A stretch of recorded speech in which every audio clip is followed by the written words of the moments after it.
In a world full of egos and rivalries, Michael Anthony remains one of the rare rock stars who leads with heart. His honesty about his painful split from Van Halen and his complicated relationship with Eddie isn't about revenge, it's about closure. And maybe, just maybe, it's a reminder that behind every great band are stories we never truly knew.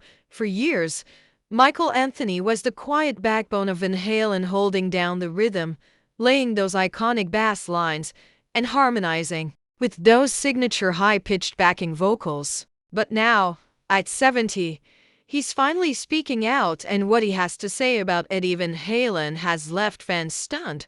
Michael has never been the kind of rock star who chased the spotlight. While Eddie and David Lee Roth battled for center stage and later Eddie and Sammy Hagar traded blows in the press, Michael mostly stayed silent, loyal, humble, and drama-free. But even silence has its limits, and now, Anthony is opening up about what really went down behind the scenes.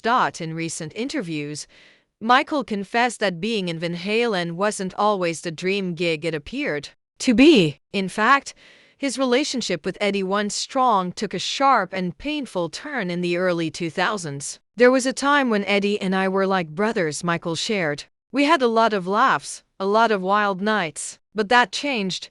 The cracks began when Van Halen reunited with Sammy Hagar in the early 2000s. Michael says things turned toxic, and he was slowly pushed out of the band's inner circle. Eddie, once his close friend, began keeping distance. I felt like I was being erased, he said. They weren't returning calls. I was barely included.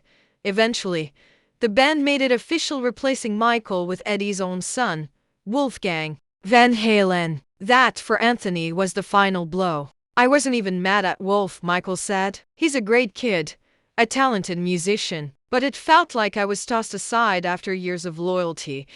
But the part that really shocked fans, Michael claims he wasn't just left out, he was scrubbed from the band's history. It was like I never existed, he said. Album photos removed him, and promotional materials left his name off entirely. After everything I gave to that band, it was heartbreaking. Yet, even with all the bitterness, Michael's not here to attack. I don't hate Eddie, he said. I wish things ended differently. We made history together. I'll always be proud of that. He admits that Eddie's death in 2020 hit him hard. I never got to make peace with him, Michael confessed, his voice cracking. That's something I'll always carry with me.